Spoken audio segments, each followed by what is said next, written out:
Hello everyone, today I will share with you how to place order based on the confluence of two time frames.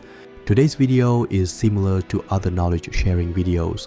However, it represents the mental effort, time and money I've invested over 10 years of trading. I hope you gain a lot of value from it and successfully apply it to your investment career.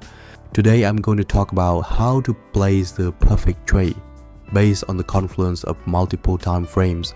And here's a video from A to Z, from the initial steps of looking at charts and analyzing them, to finding the perfect entry point using only price action. Okay, let's get started. The time frame I'm using today are H1 and M15. If you're a beginner, I recommend using these two time frames.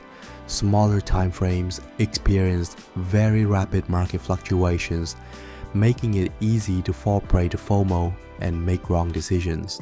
So what is the purpose of these two time frames? The H1 time frame is used to determine the trend, uptrend, downtrend or sideways movement. We'll buy when the trend is up, sell when the trend is down, and ignore it when the market is sideways. It's as simple as that. We will use the M15 time frame for trading after missing the opportunity on the H1 time frame. Okay, now let's get into practice. On the H1 time frame, the market is in a downtrend. This is evidenced by the formation of lower highs and lower lows. The market is moving like this now.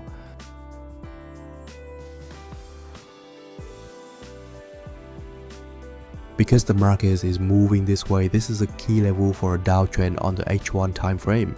At that point, we only need to focus on the nearest key level.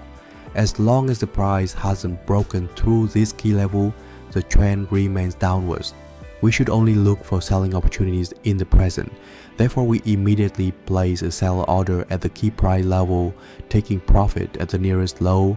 This helps achieve a risk-reward ratio of 1 to 3.8. And our task now is to wait.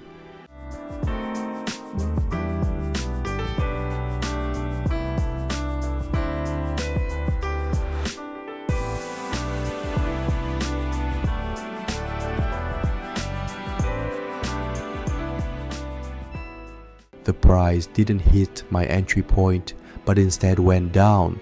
The market is moving sideways. The price is stuck between selling and buying pressure. So what should I do now? How long should I wait?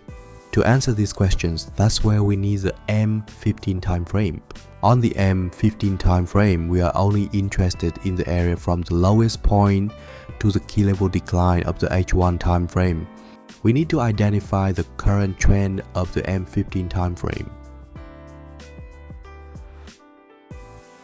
The current trend is an uptrend. This is the key level of the current uptrend. We have the H1 time frame in a downtrend and the M15 time frame in an uptrend. So what should we do in this case? We need to wait for the price to break through this key level. We will then have a confluence of the two time frames. Only then can we look for an entry point.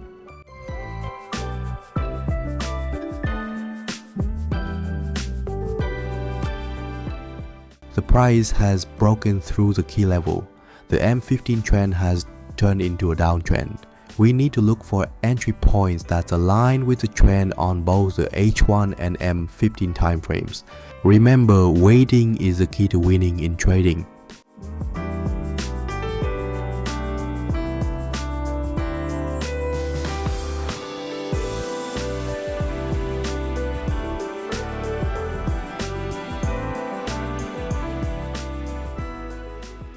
Okay, this is how the market is currently moving.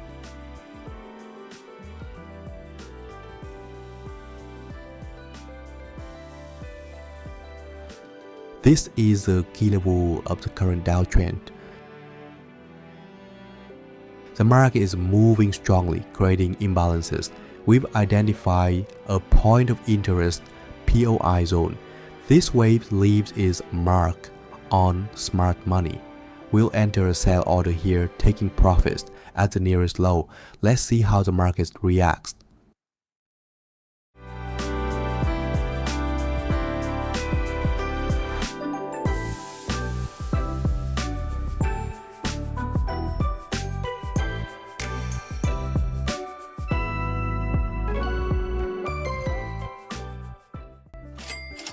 the price has reached the take profit level.